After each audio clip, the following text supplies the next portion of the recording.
Saudara, mari kita berdoa. Ya Tuhan kami, ya Roh Kudus, terangi hati kami agar kami dapat mengerti dan memahami akan firman-Mu. Dalam nama Yesus Kristus kami berdoa. Amin. Silakan duduk saudara sekalian.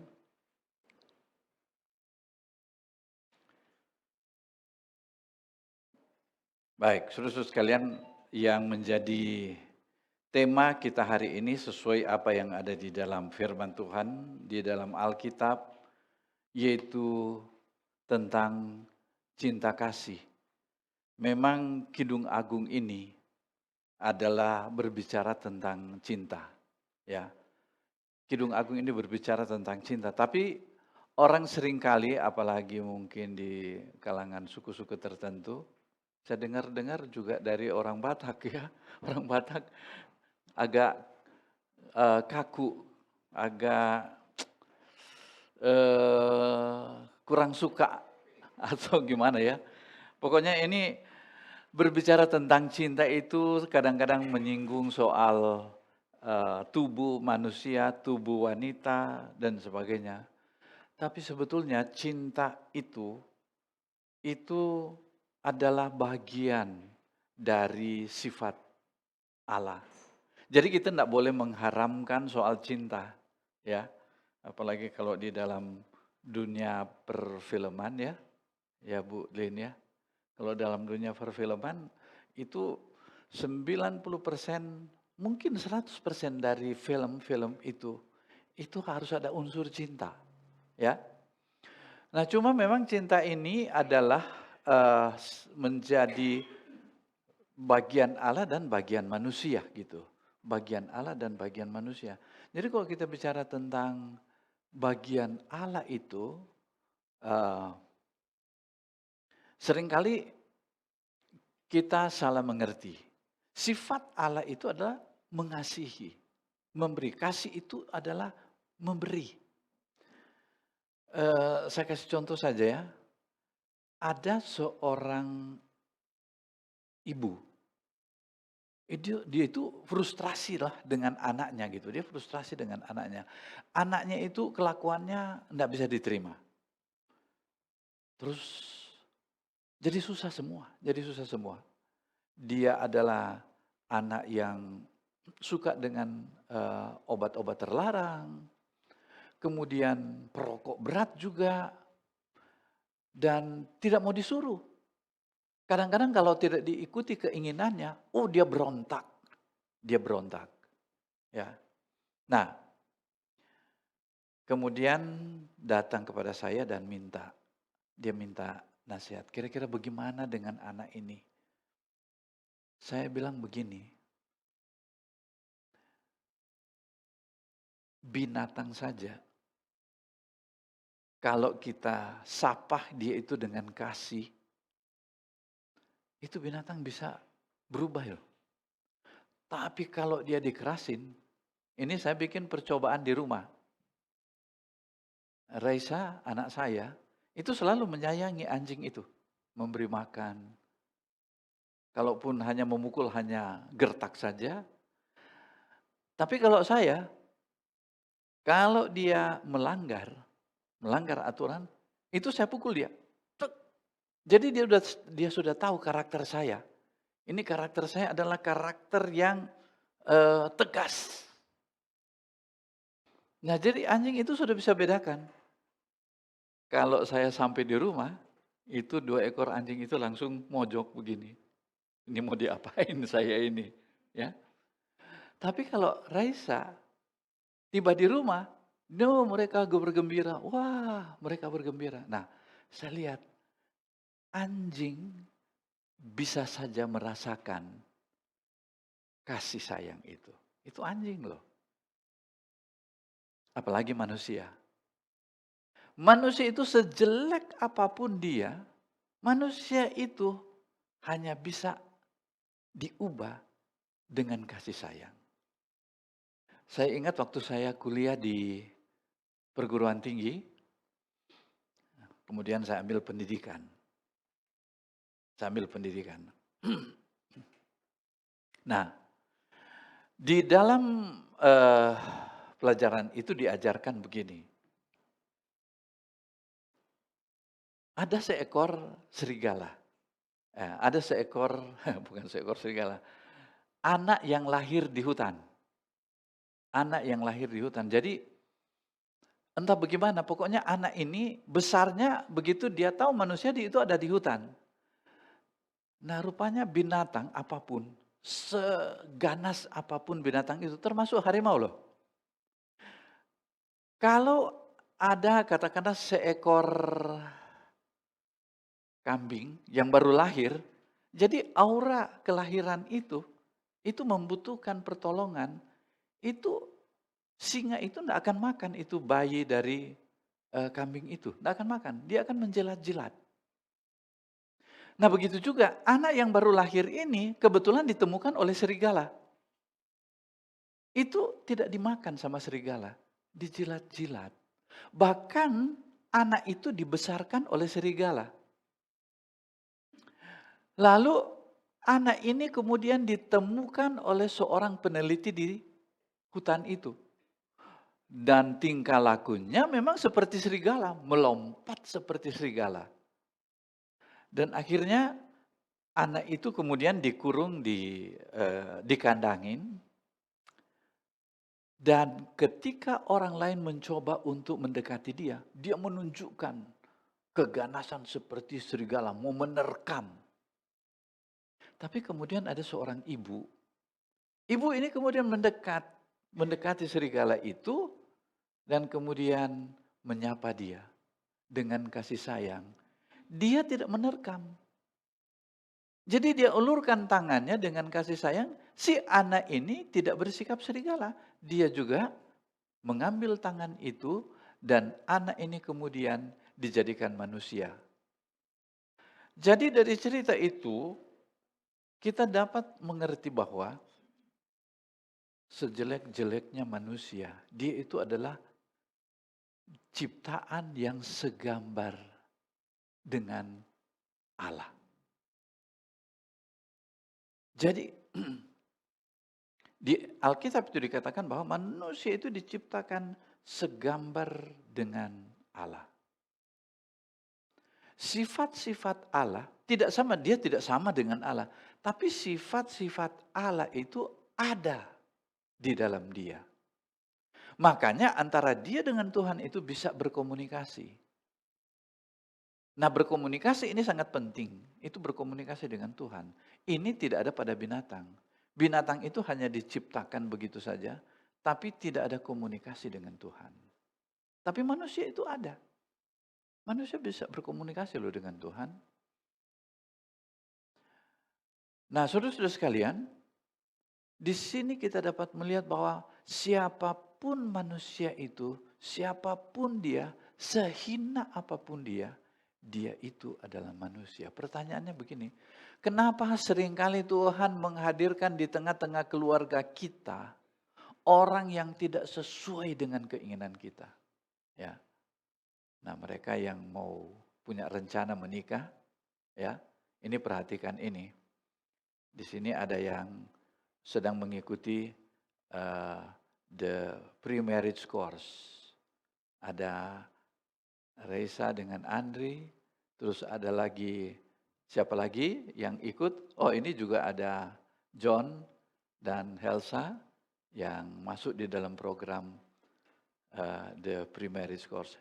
Have you been in the pre-marriage course in Singapore, in Malaysia? Okay, yeah. So you can translate my speech to your partner. Okay, yes. Okay. Jadi di sini saudara sekalian bahwa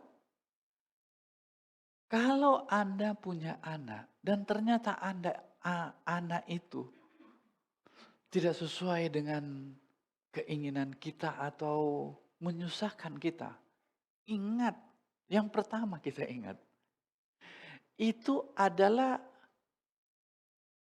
titipan Tuhan pada kita.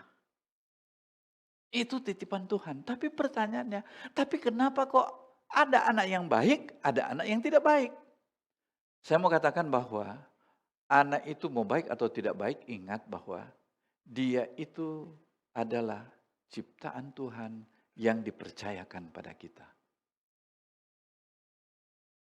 Dan ini cara kita memandang orang lain juga, cara memandang anak kita. Bahkan kalau Anda seorang anak yang sudah dewasa, akhirnya ketemu orang tua yang menjengkelkan, ingat juga bahwa dia pernah membesarkan saya. Nah, ini saudara-saudara sekalian, manusia itu memiliki cinta kasih itu. Dia memiliki cinta kasih itu. Cinta kasih dari si Sang Pencipta itu, lalu kemudian dia menciptakan manusia, dan setelah itu dia mempercayakan kepada ibu Anda untuk melahirkan Anda. Mengandung dulu. Mengandung Anda, tapi sebelum mengandung, awalnya kan dari cinta kasih antara laki-laki dan perempuan. Coba kita lihat di sini. Laki-laki dan perempuan, mereka bercinta. Dan kemudian mereka tentu diberkati. Tetapi setelah itu mereka mempunyai anak. Nah, ini yang disebut dengan prokreasi. Jadi penciptaan kembali melalui orang tua. Jadi kita ini adalah ciptaan Tuhan. Tetapi ingat, ketika Anda memulai hidup di dunia ini, Anda memulai dengan cinta kasih. Ini cinta kasih ini adalah pusat kehidupan kita yang diberikan oleh Tuhan. Ini cinta kasih ini.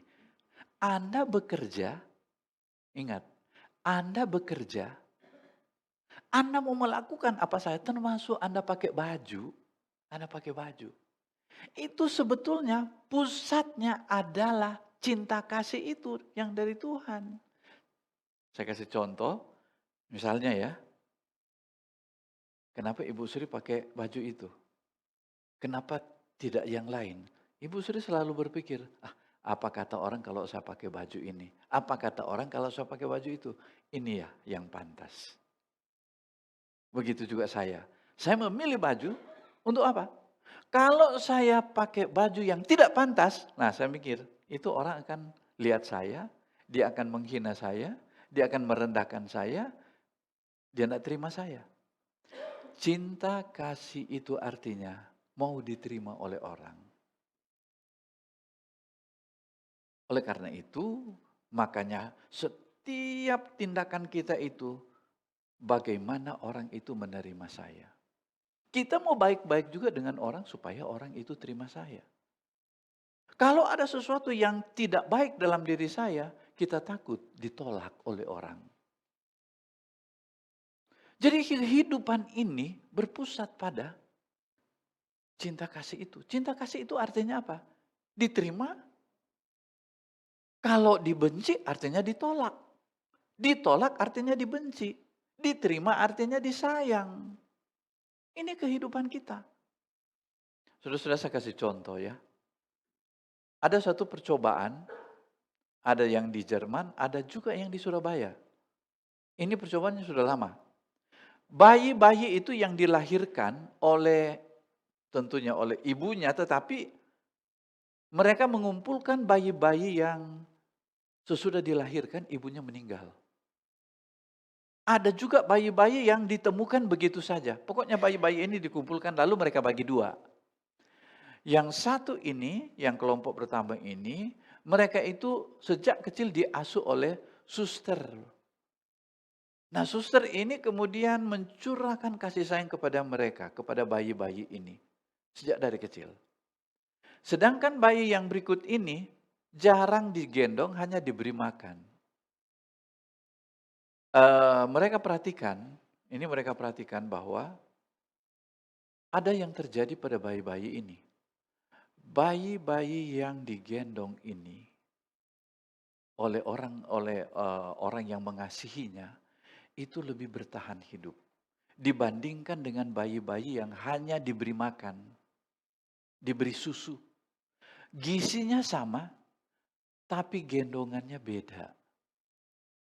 Yang satu dengan kasih sayang, yang satu tidak dengan kasih sayang. Lebih cepat mati.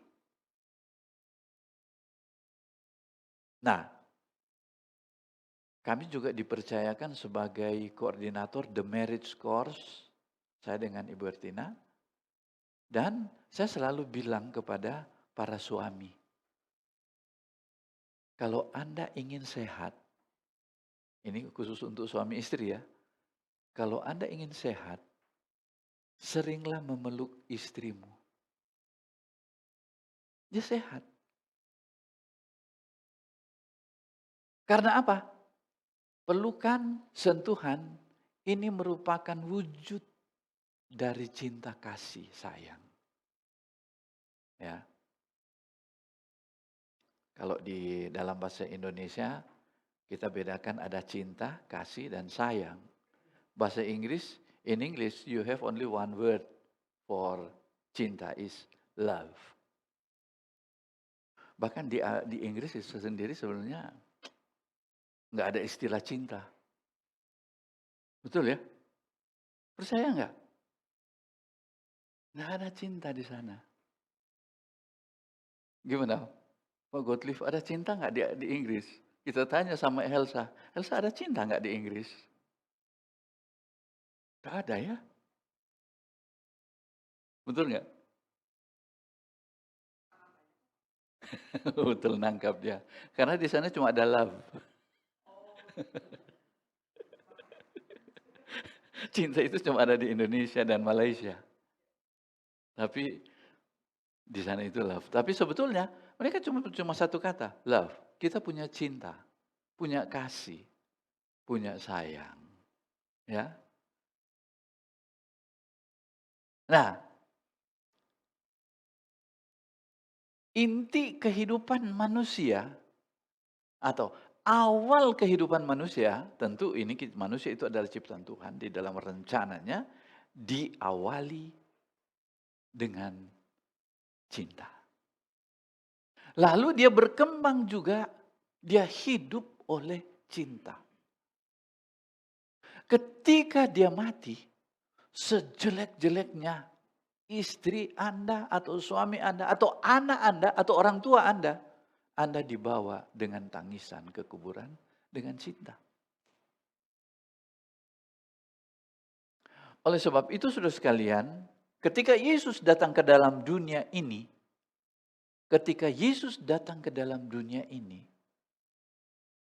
yang dia bawa, hukumnya adalah hukum cinta kasih.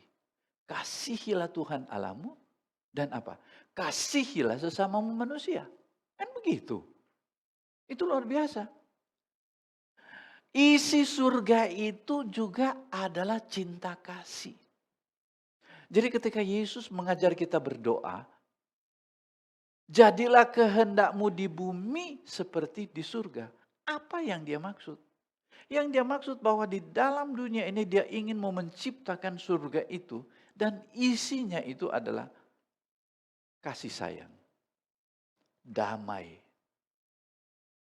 Nah, kembali kepada ibu dan anak yang saya ceritakan tadi.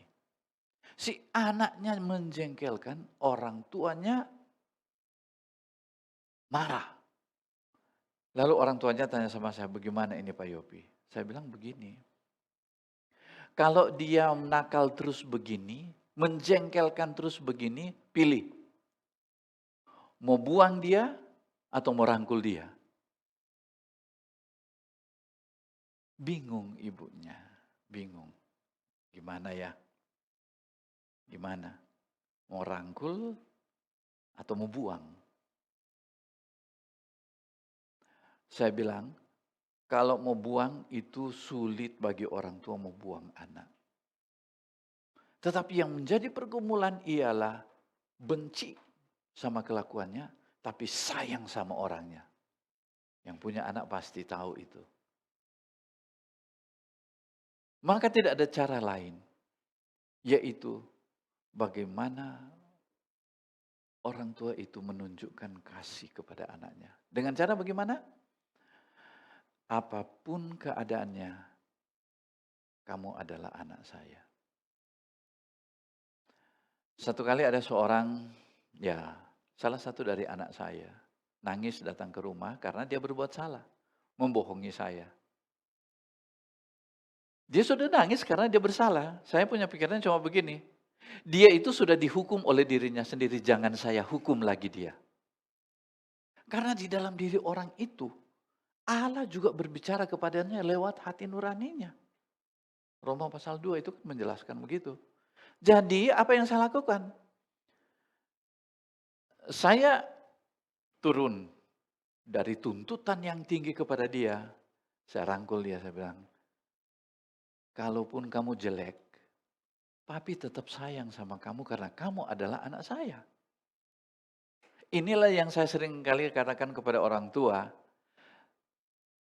rangkul anak itu, dan sering-seringlah mengatakan kepada dia, apapun keadaanmu, kamu itu adalah anak saya. Satu kali anak saya yang perempuan nangis. Karena dia mengalami kegagalan dalam satu hal. Saya cuma lihat dia nangis, tapi ya saya ikut juga terharu dengan dia. Saya rangkul dia. Apapun keadaan kamu, ingat loh, kamu itu anak saya. Kalau orang lain semua itu membenci kamu, masih ada satu orang yang menyayangi kamu, yaitu orang tuamu. Nah, kita harus balik. Kalau sering kali kita mengukur, karena kita juga diukur oleh orang kok. Orang tua kita dulu, oleh orang sekitar kita. Diukur orang ini tidak memenuhi syarat, ini sekolahnya tidak memenuhi sampai sini, tapi cuma sampai di sini. Orangnya itu pekerjaannya cuma situ. Coba lihat ini, dia itu jenderal, dia itu adalah doktor, dia adalah orang kaya. Itu ukurannya. Ukurannya adalah tinggi yang baik. Tapi saudara sekalian, kalau itu ukurannya, maka manusia itu tidak usah ditolak, nggak usah dibenci. Dia sudah membenci dirinya sendiri oleh karena ukuran-ukuran yang ada di sekitarnya. Inilah kejahatan yang ada di dunia ini, yaitu kebencian. Makanya Anda lihat sekarang, bagaimana orang-orang itu membenci Jokowi, presiden kita. Bagaimana kita mendengar sendiri orang membicarakan orang tua kita. Ya, betapa sakitnya hati anak-anak Pak Jokowi ketika ada orang yang bilang dia bahwa dia itu tolol, bodoh, dan sebagainya.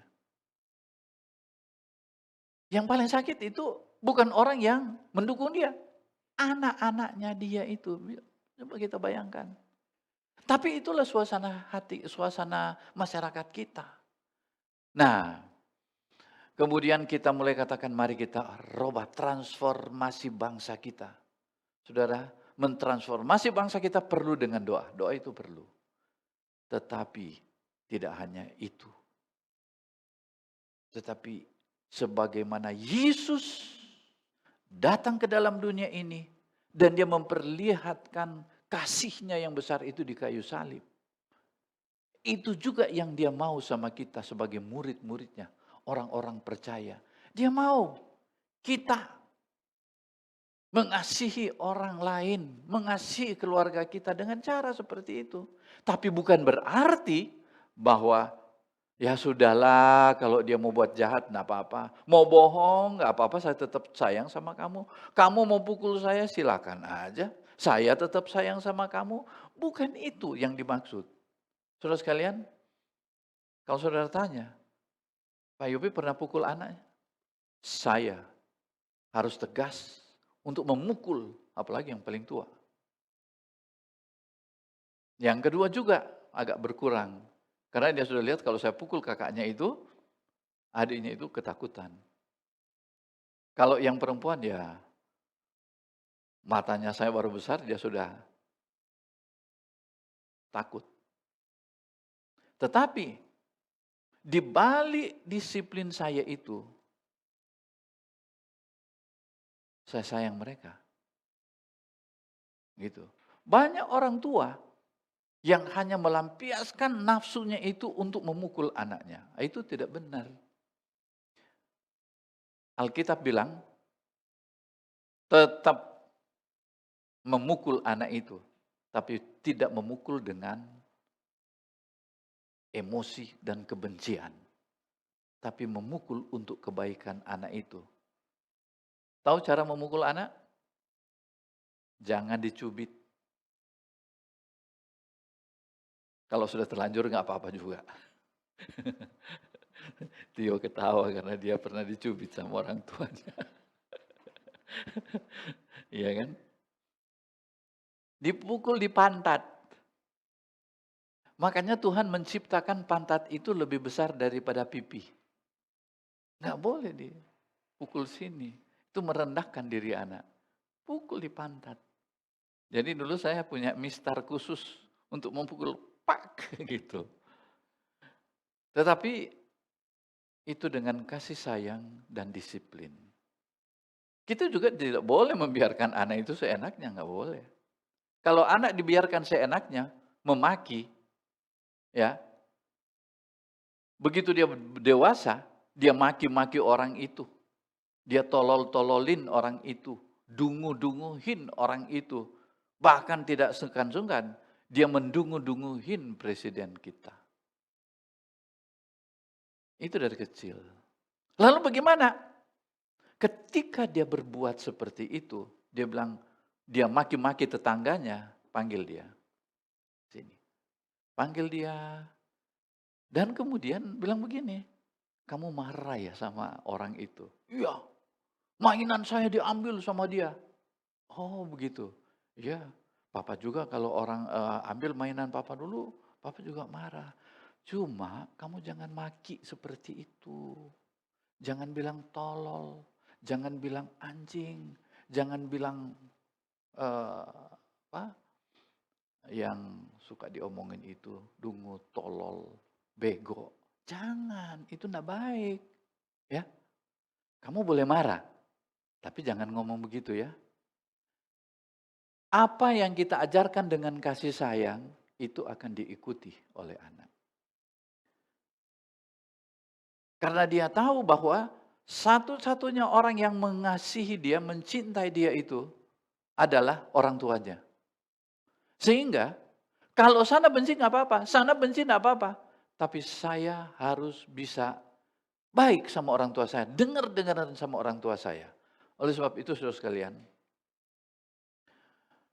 sesibuk-sibuknya Anda itu, sesibuk-sibuknya, jangan lupa memberi waktu kepada anak kita. Bahkan sesudah besar pun, ya seperti sekarang ini, Ibu Hertina tidak ada ya. Dia pergi dengan anak yang jauh di Surabaya, dengan cucu, hanya untuk bersama-sama. Padahal itu sudah menikah. Saya bilang, ada waktunya untuk kamu memang sudah tidak bisa lagi. Sakit-sakitan, dan tidak berdaya lagi. Kita kan menuju ke situ. Ya Bu Lin ya. Tapi selagi ada waktu, beri waktu untuk itu. Nah, jadi saudara-saudara, kemudian kita lihat kenapa Kidung Agung ini berbicara dari pasal 1 sampai dengan pasal terakhir, pasal 8 yang kita baca tadi. Kehidupan yang Tuhan berikan itu isinya adalah tentang cinta. Kedatangannya ke dalam dunia ini membawa cinta. Sampai di mana ukuran cinta itu, sekalipun mereka meludahi saya, menyalibkan saya, menyiksa saya tetap mengasihi mereka. Inilah kasih Kristus itu yang sungguh luar biasa. Hidup ini saudara-saudara sekalian, tidak mungkin dirubah dengan membalas dengan kebencian. Membalas dengan kemarahan. Nggak bisa, nggak bisa. Sekarang begini. Ada orang yang mengartikan keadilan itu, kalau dia balas, kita balas. Kalau dia bunuh anggota kita, kita juga balas. Dan ini baru adil. Saya bilang itu bukan adil. Pertanyaannya, kalau kita membalas kejahatan dengan kejahatan, kapan kejahatan itu berhenti? Kapan? Nggak akan berhenti. Karena balas membalas. Coba lihat. Sekali Rusia menghancurkan Ukraina, Ukraina tidak akan pernah berhenti. Dia akan balas lagi gitu. Jadi membalas susah berhenti. Makanya orang bilang kalau sudah perang, perang susah berhenti. Karena akan balas membalas. Kayaknya saudara sekalian, yang dapat menghentikan kebencian itu, seperti yang Yesus bilang, disinilah orang harus dengar kata-kata Yesus itu. Jangan membalas kejahatan dengan kejahatan.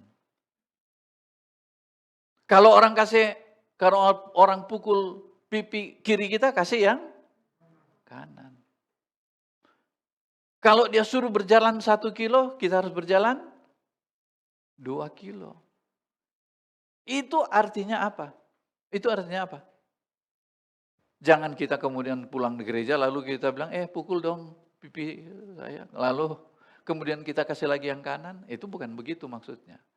Artinya bahwa jangan balas dia dengan kejahatan, tetapi apa? Balas dia dengan kebaikan. Balas dia dengan kebaikan.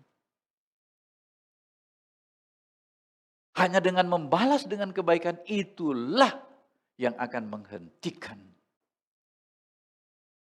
kejahatan itu. Saudara bisa paham ini ya? Firman Tuhan itu sungguh luar biasa. Inilah, makanya orang suka bilang Kristen itu adalah agama cinta kasih. Memang betul. Tetapi banyak orang Kristen salah memahami, salah mengerti, dan akhirnya salah praktek.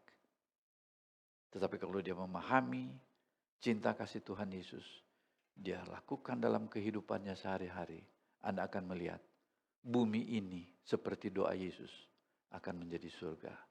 Saya suka dengan Alfa, karena Alfa itu mengajar orang untuk saling melayani, menciptakan kerajaan surga yang kecil, dan dia merasakan damai itu ada di situ. Dia dilayani, dia tidak dihakimi, akhirnya orang melihat Yesus dari hati kita yang mengasihi. Anda mau masuk surga enggak? Siapa di sini pengen masuk neraka? Enggak ada ya? Yang ingin masuk surga? Pasti semua mau. Hiduplah dalam kasih. Jangan pernah ada benci di dalam hatimu, apalagi benci kepada orang tuamu, apalagi benci kepada orang lain. Doakan dia. Balas dengan kasih sayang. Maka Anda tanpa sadar, Anda sudah berada di dalam surga. Yang Allah sediakan bagi Anda melalui sikap hidup Anda. Kita berdoa. Tuhan Yesus, terima kasih untuk firman-Mu yang telah menolong kami supaya kami boleh hidup di dalam kasih. Kami percaya bahwa hanya dengan kasih Kristus kami dapat menikmati akan surga yang indah yang Tuhan berikan kepada kami. Terima kasih Bapa di surga. Kami menyerahkan hidup kami dan juga orang yang kami tidak sukai hanya ke dalam tangan-Mu. Dalam nama Yesus kami berdoa. Amin.